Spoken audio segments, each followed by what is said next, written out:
Hello, I'm Bumper Stump Cabbage Patch, and this is the History Channel. Today we'll be talking about one of my personal favourite subjects, the catapult. Catapults have been integral to siege warfare since antiquity. We typically think of a catapult as something that was used in the Middle Ages to destroy the walls of a castle. But catapults have a very long history dating long before the time of castles, and they were developed and designed in many different ways by many different cultures over the centuries. The mangonel is what comes to a lot of people's minds, I think, when they think of a catapult.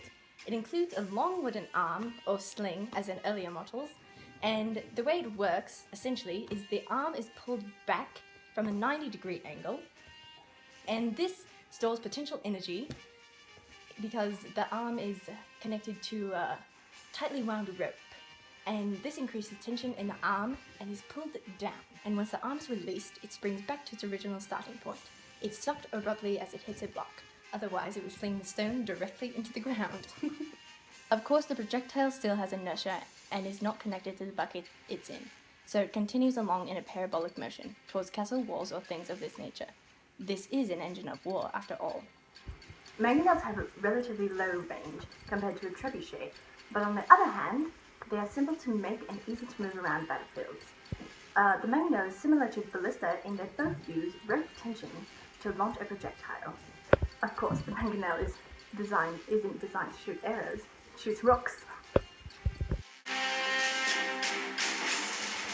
The trebuchet catapult was invented in China around 300 BC, and it was originally called the traction trebuchet because soldiers would actually use ropes in order to pull down on the arm that would launch the projectile. A large beam rested on a fulcrum, with one side longer than the other. The soldiers would pull on the ropes attached to the short side, and this would launch a projectile straight into their enemy's castle. Over time, the trebuchet catapult traveled over to Europe, and around 500 AD it was used extensively by the French in times of war. However, the French they made one major improvement to this catapult, and what they did was they added a large counterweight instead of soldiers pulling on ropes, and they called this new catapult the counterpoise trebuchet, and it was much more efficient. It launched the projectiles much further than the traction trebuchet. The counterpoise trebuchet uses a large counterweight and the force of gravity to launch a projectile out of the sling at the end of the siege arm, straight into your enemy's castle. Normally these projectiles that these catapults used were very large stones capable of breaking down castle walls. Some of the pros of this catapult is they were able to launch stones up to about 200 pounds in weight, long distances. The counterpoise trebuchet was more powerful than any previous device that medieval armies used. However, this ingenious catapult was not without its flaws. It was very large and cumbersome. It was also that made it very difficult to move around, which made it not very accurate.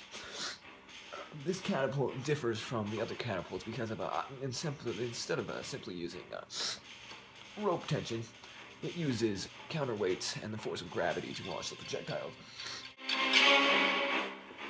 Some people say that the ballista and the Scorpio are the same thing, when in fact that's just not the case.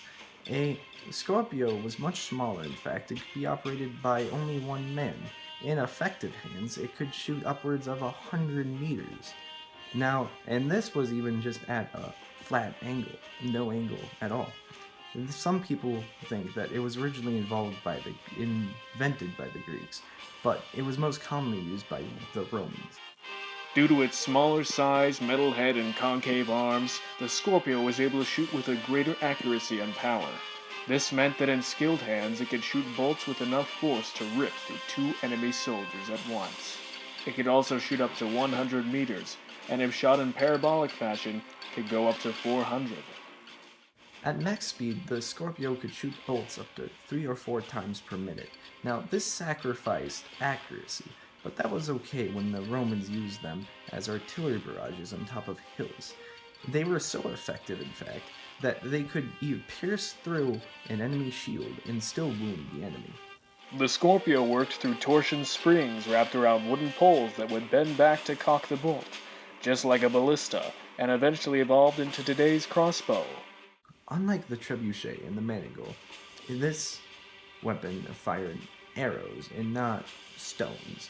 It was also much more accurate than either one. Now, the one downside to the Scorpio was that it was not as powerful as any of the others or could shoot as far.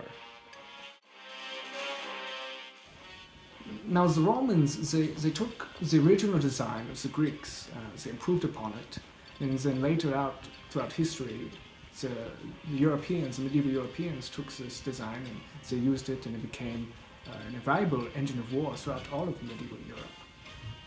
The design is reminiscent of a crossbow, and it functions in much the same way as a crossbow, which is unsurprising considering that the crossbow actually evolved from the ballista. The ballista is much bigger, of course. It had to be in order to shoot large projectiles at over 500 yards. Instead of having a single flexible beam like a bow, ballistas have two wooden beams that are each attached through twisted rope, usually made of human hair or animal sinew. When the string is pulled back by a winch, the ropes are wound even tighter, providing a large amount of tension that is used to throw a large, wooden, ironclad arrow along a flat trajectory, straight into several enemy soldiers. The firing mechanism and the high accuracy of the ballistas what set it apart from the other catapults, the trebuchets, the mangonel. While the mangonel and the trebuchet both relied on the swinging motion to give the projectile its momentum, the ballista had a straight track that the projectile rode along on a flat trajectory that gave it high accuracy, and this is what set it apart. But the trade-off for this accuracy was that it did not have as much power or the range of both the trebuchet and the mangonel. In contrast with the heavy projectiles of the mangonel and the trebuchet, the ballista's arrows were relatively light. As a result, they were not able to achieve the same range as these two catapults. However, despite the comparative lack of range, the ballista trumps these two because of its accuracy, which they do not possess. So among us colleagues in the catapult historian communities, we have a group chat online, and we all agree that the ballista is a clear choice. If we were to do some sort of project, which we think would be quite enjoyable, if we had to do a project perhaps shooting at 25 meters or so, the ballista would be the clear choice, in our opinion.